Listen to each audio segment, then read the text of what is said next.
Welcome to again. Hold on. Ready? Wait. And welcome to the Against the Grain podcast. I'm Nick Baldwin. And I'm Tristan Almada. This is a podcast where we talk to real estate agents doing things a little differently, yet still succeeding at an extremely high level. In the real estate industry, we often hear that cold calling and smiling and dialing is the only way to a profitable business. And while it's important to keep in touch with people, calling random strangers isn't the only way. There's got to be another way than reading from a script and reciting the same thing that 100 agents are also saying and repeating. We'll be talking to agents doubling down on client events, killing it with social media content, pouring into their sphere of influence, building a business around charitable contributions, converting internet leads like a beast, and so much more. So if you're in real estate and wanting to expand your lead generation strategies and do things differently, do things against the grain, then you're going to want to hit that subscribe button and follow the Against the Grain podcast. Hit the subscribe button. Do it now. Available on Apple, Spotify, Pandora, iHeartRadio. What else is there? Amazon. All of the things. Go. Do it now. Against the Grain with Nick and Tristan. That's a good one. Hey everyone, how's it going? I'm Nick Baldwin. Welcome to the Against the Grain podcast, where we talk to agents and teams doing things a little bit differently, doing things against the grain. I have Tristan with me. Tristan, what is going on today, buddy? It's just a great day out here in Los Angeles. I couldn't be happier, man. Are you trying to rub it in because it's like in the 40s? Is it snowing there today? Is it snowing? It was snowing yesterday, and then a few days ago, it was in the 80s. I don't know what's going on. Dude, well, I'm just happy to be here with you. I'm happy to be here with you as well. This is one of the podcasts in the organization's podcast network, so we hope you listen to all of them. We'll link those in the podcast notes so you can keep up with all of our different podcasts, but we're on Against the Grain right now, and we have an awesome guest today, two awesome guests, Trent and Carissa Zimmer. They run a husband and wife team. They are going to do around 40 million this year in sales and 100 transactions. There's only the two of them, which is really impressive. Their business is about 100% sphere of influence, repeat referral. They have very original ways of keeping in touch with their clients and getting referrals and staying top of mind. So that's why they're here, because they're going against the grain. Thanks for being on the show with us, guys. Yeah, thank you for having us. Yeah, thanks for having us, guys. Awesome. So you're here because you're doing things differently. And I want to know, tell us a little bit about your business. How does it operate? Who's on the team? It's just the two of you, right?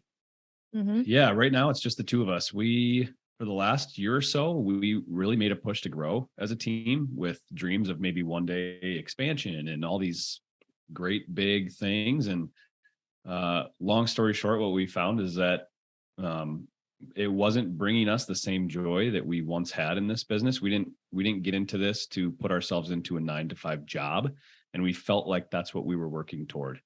And so we can talk more about that sort of as we get going here, but Carissa said that to me one day, and that was the day when we went, you know what, let's just tackle this. You and I, we run a sphere-based business that's extremely profitable. We can really do some amazing things together. And so she stepped in, she took the ops side of things, and she's the back end. She's the one who communicates a lot with our database, while I'm the one just running out, going crazy, writing contracts, meeting with people, doing Zooms. And so we have a really good thing going, and we'll do somewhere probably between 30 and 40 million this year, right around 100 transactions. That's our market is about a $400,000 average price point. And that's kind of, I think, well, it all started at our couples goal setting retreat when we were going over our 5 value words and what was important to us as a family. And we're on a wealth building journey. We are a fairly quote unquote young couple. I say young. Some people don't think we're young anymore. Are you guys what they call millennials? Yes. And so we're on a wealth building journey. So as we were looking at that goal, and I was like, okay, how do we get there? And what's really important? And running a massive team and expanding into different markets was not aligning with our ultimate goal. And it wasn't also aligning with our value words and what was important to us. So when we sat down and we had that aha moment, we were talking about it with our coach and we kind of shifted. And it's been so fun because when Trent said he lost the joy in the business, it's like we love the consumer, we love relationship building, and we love being in front of them. And as we were growing, we started to get further and further away from that. So we talk about our business, and we're a hockey family. We're in the state of Minnesota. So we talk about under contracts as shots on net. And so it's his goal to get as many shots on net as he possibly can. And it's my goal to make sure the goals aren't reviewed. So any goals that we get in the net, I don't want any reviews. I don't want, anything not closing or anything getting reviewed for whatever reason. And so it's been really fun because as Trent's focusing on the people that are active within our pipeline, I've been focusing more on the relationships, developing those relationships into a deeper status, making sure they have everything that they need during the course of the transaction, which I love. I love being that like mama bear. And then just organizing our files and making sure we have everything we need to get to that closing table. And then beyond too, like keeping that relationship, growing that relationship, organizing events, and not these big, massive events, but focusing more on the micro opportunities within our database. So this year has been so fun for us. It's been way less stressful, I would say, and more profitable. So who can complain? Yeah. I love that. Can you tell me about the couple wealth building retreat? I mean, I'm curious. Yeah. I'm sure people are like, "Whoa, that's different." I want to go to that. Yeah. So we read the book, The One Thing. I'm sure many of the listeners and both of you have read it. It's a great book. And we made the choice back in 2018, I think was our first one. Yep. To get away from our house and sit down with the two of us and go over our personal goals in life and our business goals. We talk about this year specifically, we talked about like our love language. And I learned some things about Trent that I didn't know before. Well, I kind of knew of, but I guess I didn't realize how important it was to him. So each year changes a little bit, but first we start with our family and then we move to the business side of things. That's the time where we plan our trips as a family. We evaluate our energy levels, what we need to do, if we need to shift our physical exercise or if we need to make space for white space, just going on a walk and getting clarity and time for our mind to just kind of step away from the daily chaos. We have 3 children, 5, 4, and 2. So we're very busy. And I know for me personally, just stepping away and getting that white space back is important for my energy level. So we talk about a lot of different things, and it's nice to be away from the home, reset, write down our goals, plan for the upcoming year. Mm-hmm. So this retreat typically happens in November every year, but we use a lot from The One Thing as our framework, but we also kind of make it our own to make sure it's speaking to the year that we're going into. I think something that gets overlooked. Sorry, Nick. Rob, that gets overlooked is I think a lot of people in our industry, they focus on the business piece first, and then they plan their lives around that. And we really make it a point. Our big rocks are not business. Our big rocks are our personal lives. So where are we vacationing? Are we getting a vacation home? Where are we taking the kids this year? All of that stuff, how's our exercise? How's our diet? Those are all the big rocks.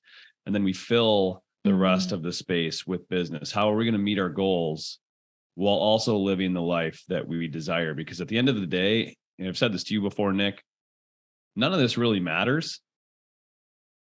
Yeah, I agree with you. In terms of, it's like, who cares if you sell 100 homes or 90 homes if you're not living the life that you're here to live, right? And so it's like, plan out your lifestyle first and then figure out what you need to do to live that. Mm-hmm.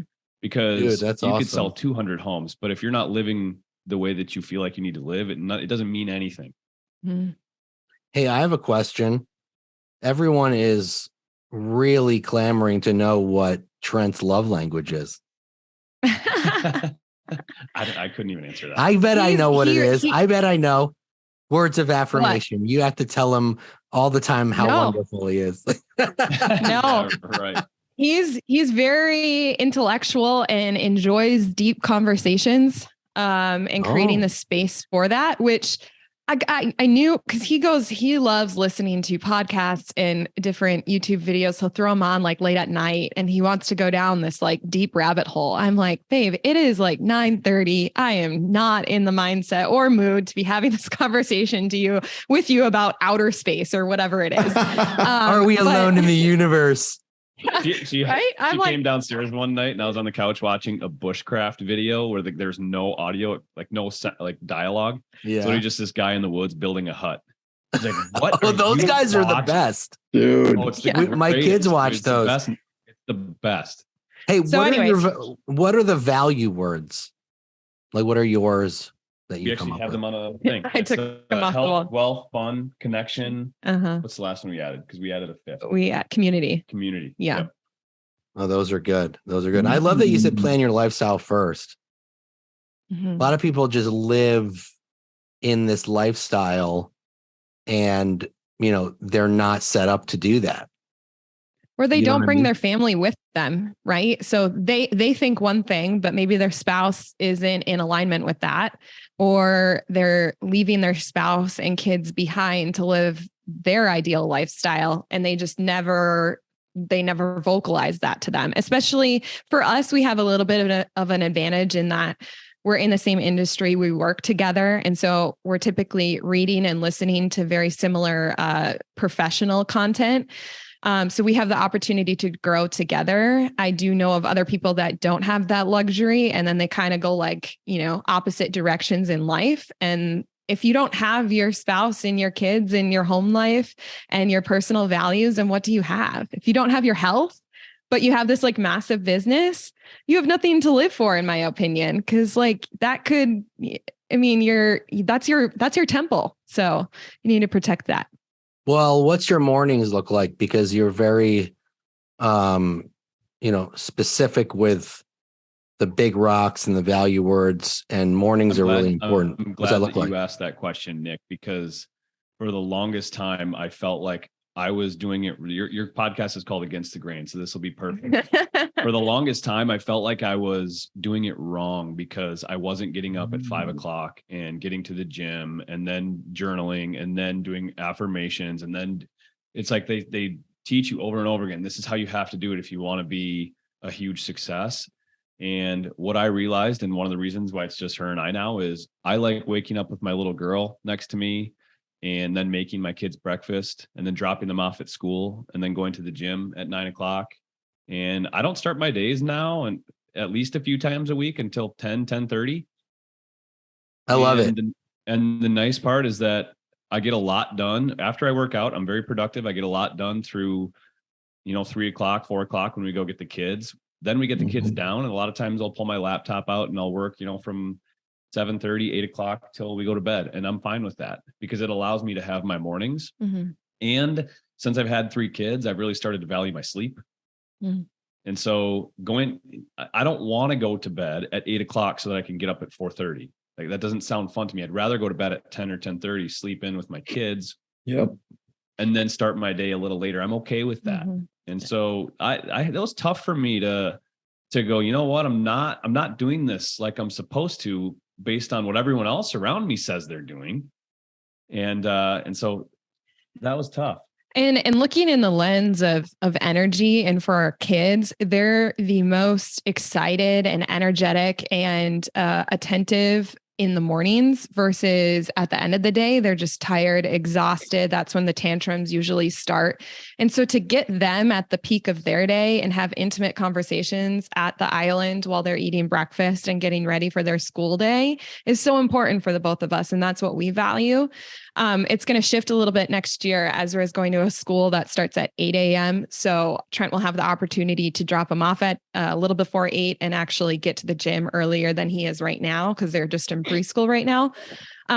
But that's like super important to us. And if we didn't have that time and he was out working out or doing those other things, then that's being robbed from our family. And that's what we value. And that's what's important to us. So again, if we're going to sell an extra 50 homes, because I get up at 5 o'clock, but I don't get to toss pancakes around the kitchen with music playing with my kids, I don't want it. And by the way, he'd rather work out at 9 when all the stay-at-home moms are at the gym. He like comes. Oh, I have a niche. Let's talk about my niche. He's like, I saw this person. I'm That's like, my lead gen time. those are all that is some women. good lead gen. It is. That's really good. I'll That's bring my hack. laptop. I'll go sit in the cafe because my laptop has our logo on the back. So Yeah. sometimes I'll work out, and if I don't have anything going the rest of the afternoon, I'll have a coffee and breakfast in the cafe, and I'll flip my computer open, and it's like I got a billboard right there in the gym. That's awesome. With all the ladies. I've been doing the gym wrong. Yeah, This whole dude. time. Dude. Oh my God. Well, I'm like you. Like I go to sleep. We go to sleep like around 10 o'clock, 9:30, 10 o'clock. We're up early only because the kids have to be at school by 8. But we're up at like 6 o'clock, 5:45, 6 o'clock. It's important for me to get like 8-9 hours of sleep. But then I'm at the gym at like 8:30 and just do my workout, and I don't get started. And so, especially if Tristan and I are doing something like, I don't have calls until 11 or 11:30, because a lot of the people I work with are on different coasts. But right. It's there's this whole like 4 a.m. club thing is, I'm just gonna say it, kind of annoying. if that's what you got to do, more power to you. Right now in my life, it's not something I'm interested in. No, I think if you choose your value words that mean something to you and that's super important to you, you will start to make decisions around them, and then everything just becomes that much easier. Then you get clarity on what's important, and the yeses and nos are really easy to make. So, hey, let's get into something very different. How you create business for yourself. You guys have a big sphere of influence database. But actually, hold on a second. I want to go back to one thing that you said. You mentioned micro moments that your clients are doing, right? So what is that? What does a micro moment look like? Yeah, I can talk a little bit about that. So we have an awesome business coach, and she is heavily influential on building our communities within our database and helping us grow that. And when I looked at events professionally, I had in my head like movie events, like these big, massive events that we would put on for our clients, which we still do. But that can sometimes be really overwhelming for someone, and they don't happen as frequent, right? Because there's some more planning that goes into it, some invitations. That's just like a process. It's a little bit longer.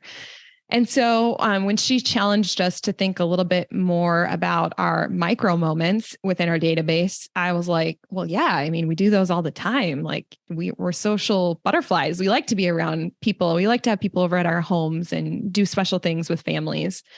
And so when we actually put a plan in place and how to be intentional and think about what we're doing with our friends, it created an opportunity. For example, in 2 weeks or next week, I can't remember. I think it's in 2 weeks. I'm having a group of 10 moms who are all we live in Lakeville, sort of in the Lakeville area, that are coming over to my home. And another mom is teaching us how to make sourdough bread. So that's kind of like trending on Instagram and TikTok, is the homemade sourdough bread. It's photographed. Oh, my wife has a friend. My wife has a friend who does that too, and she posts it all over Instagram. I'm like, oh, I want that. Yeah, That's so cool. I'm sure it's going to smell great. And so she's coming over to teach us. We're just having a little butter board so we can sample the bread and have conversation. But that's an event, right, within our database. And previously, I wouldn't have looked at that as an event, right? Because I think of inviting all of our past clients and the people that have referred us business and blah, blah, blah, blah, blah. But when we looked at our avatar for ZOLD, like who is our avatar, who is our ideal consumer, and what things do they like, and what would they attend? And I think these micro opportunities create more of an intimate setting to really deepen the relationship and have more of a conversation. We can be intentional about who we actually want to get in front of, not because we don't care about anyone else, but because there are many different communities that we have formed within ZOLD And we want to speak to all of them. So not everyone's going to attend the movie event. And plus, we don't really get time to have conversation with those families. Yeah. So we're focusing more on the micro events. Yeah, one of the things too is like, if you have 100 past clients, 10 of them might really understand how to refer you business. The other 90, they know you're a great real estate agent, but they have no idea that if their best friend says, "Oh, I got to sell my house," they don't understand, like, you should call Trent and Carissa. And so when you shift your focus on the 10 that we call sneezers, those are the ones who they sneeze all over everybody, right? They spread. Nick, I know. Not actually, but you love terms, Nick. Love it. We call them sneezers, and we really want to focus on those people because they know how to refer. They know how to pass business along to us. And so at the same time, that may sound like all we care about is like referrals coming in, which is very important. But a lot of times those are other business owners too, that we send a ton of business to.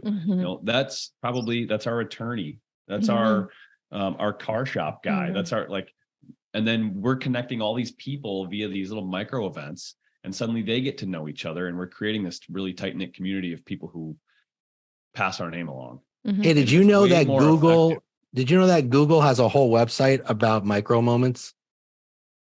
It's called thinkwithgoogle.com. It's all about micro moments and and consumer behavior and how it affects the customer journey and what it means for brands.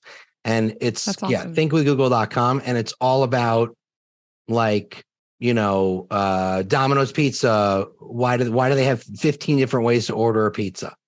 Or how Nestle water reclaimed the customer relationship. And it's all about how eHarmony created the perfect audience messaging match.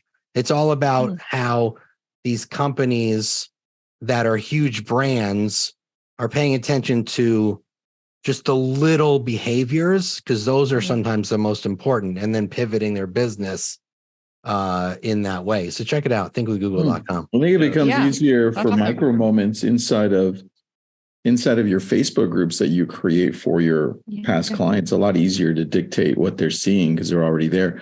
How do you decide who goes into this Facebook group? Is it just past clients, or your core sphere? What does that look like? We kind of started with just past clients, and then we started to add people because we have people that send us 3-4 deals a year, but I've never actually transacted with us. That's huge. And so we're like, you know what? Those people deserve to be invited to this stuff too. And they are part of the community, even though they haven't transacted, they're part of our community. So we've started to add those people, and it's beneficial. You want to be exclusive, but you don't want people to feel like, well, I send you business and why am I not in there? Right. And so we have started to do that. And I think it's awesome. And we have some small business relationships too, in our community that we value, and they refer us business. So they would be in there as well. Yep.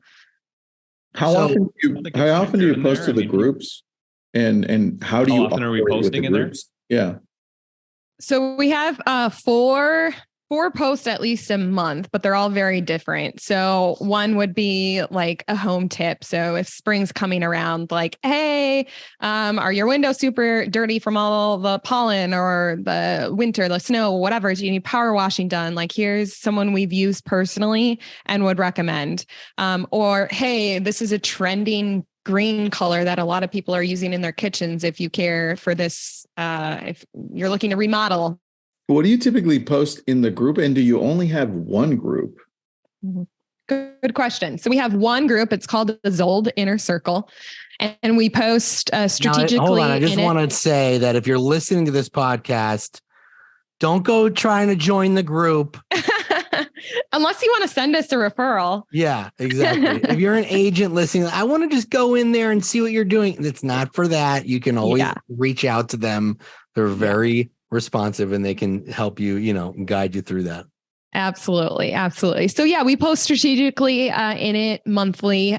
We have 4 different categories that we like to touch on. The first category is something related to the house. So whether it's like spring cleanup, fall cleanup, here's a vendor we just used personally that came in and cleaned carpet in a home. I don't know. There could be many different things that we can post that's strategic and related to the house. The second one is about community happenings. So if there's developments in a city around us, they're building, for an example, the city that we live in, they're revamping this main park on the main lake in our city, and they're remodeling it, adding a restaurant, like doing this really cool thing. So the park is going to be closed all summer long. So that's something we would touch on. Usually that's a video, so Trent can get on. We use Dropbox Capture a lot. So he'll get on, that way his face is in the bottom of the screen and he'll go over the different developments. It may just be a community event, something like that.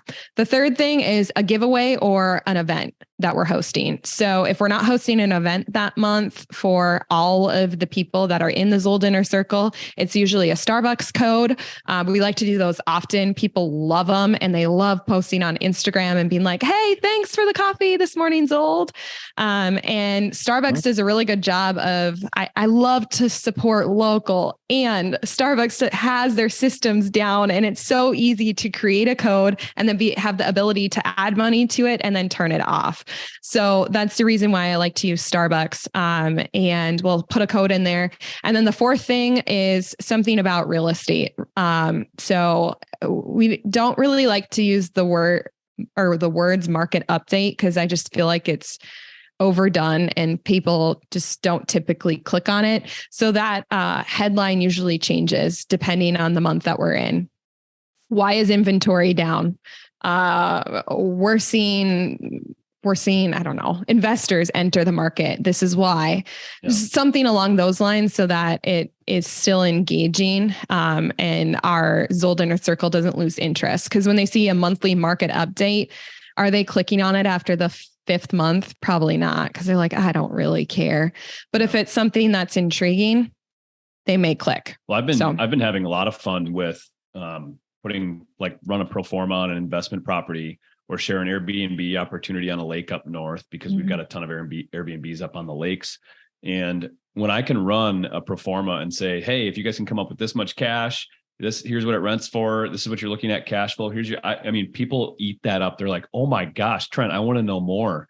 Yeah. And that's awesome. Yeah, it's really cool. And I'll share, if I have like an investor client that wants to sell his duplex, the first place that I will mention it to people is like, hey guys, I've got a past client who's going to have a duplex probably coming up.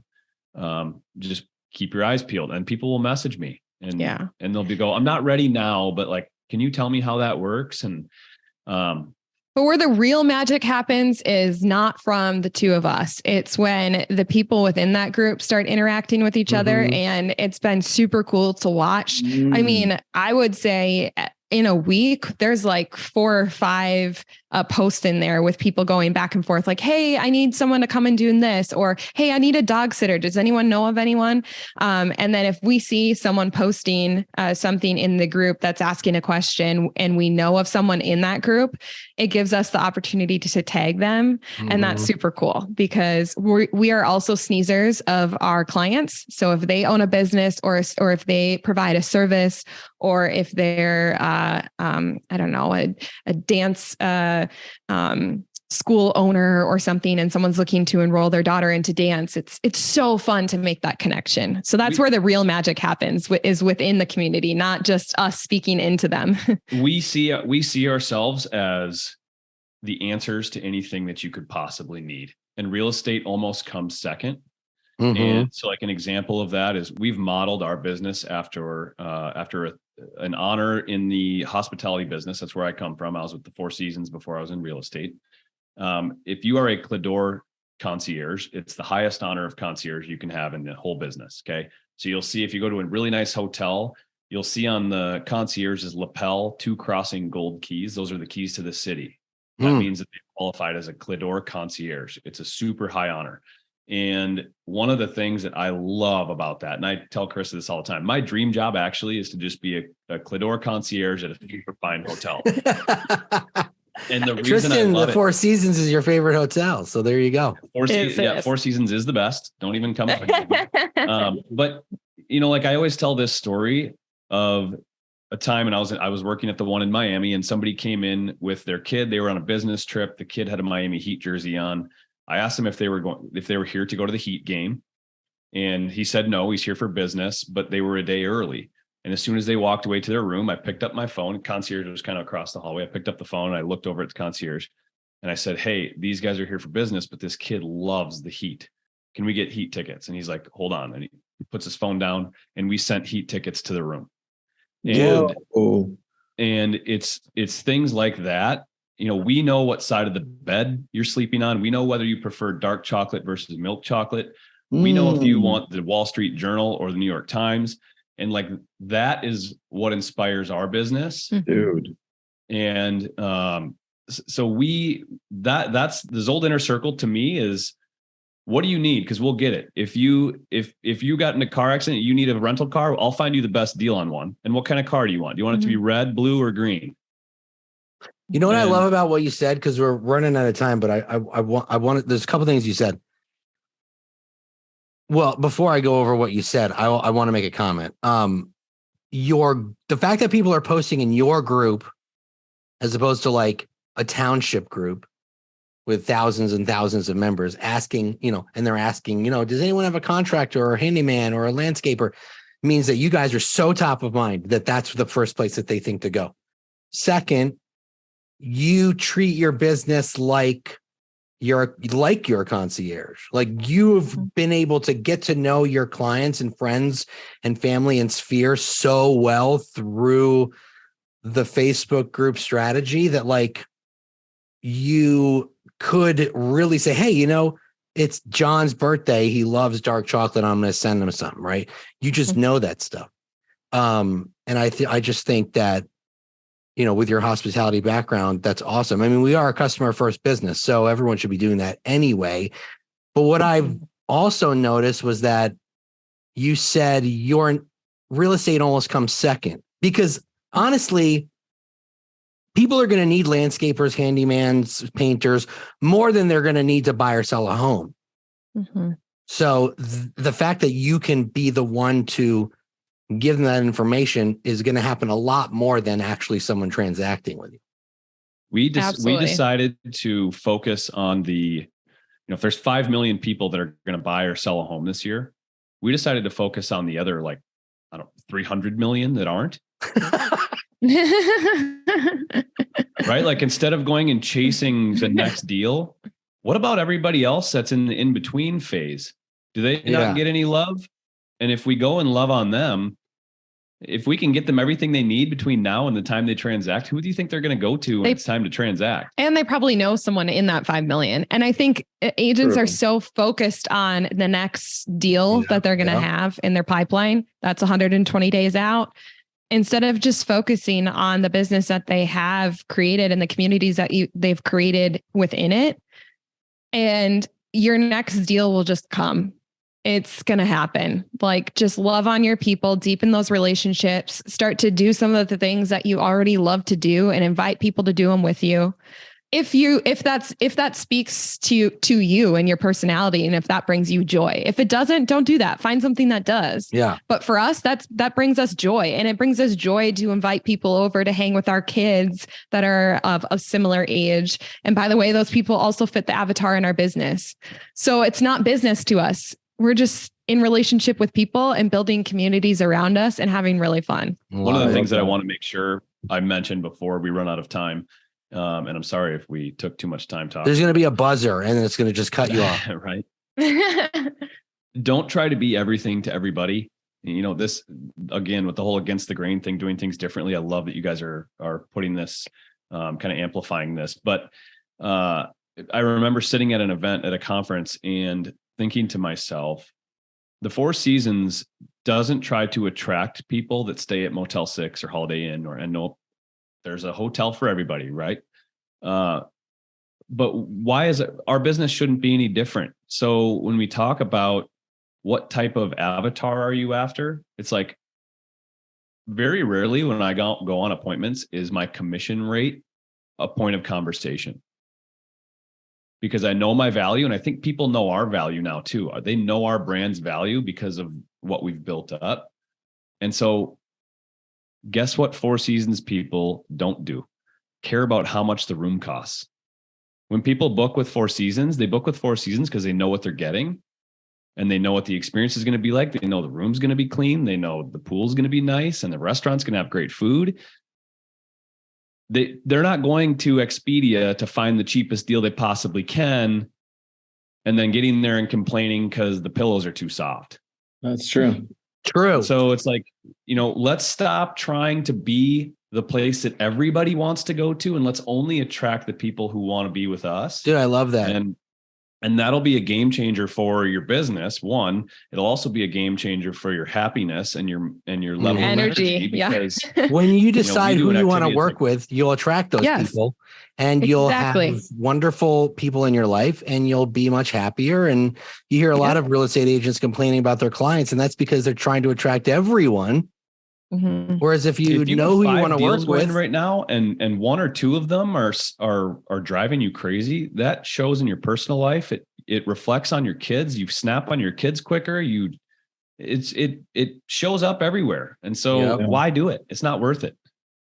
Awesome. I think we're going to need a part 2 of this because there's so much we haven't gotten into, but maybe we'll do that. Appreciate you guys being on Against the Grain. Tristan, what do you think, man? I actually took notes. Great notes. Yeah, I was going to say I took some great notes. So thank you. I never take notes because I can't really take notes and talk at the same time. But this time I was all about the note taking. Yeah, this was good. Thank you so much. Well, thanks for having us on here. And I'm really sorry that we didn't leave enough room to answer questions, but Against the Grain stuff kind of fits us perfectly right now. Yeah, that's why you're here. I could talk all day on this. And by the way, if you're listening, hit the subscribe button, give us a review, share it with your friends, follow us for more, and we will see you on the next episode. Have a great day, everybody.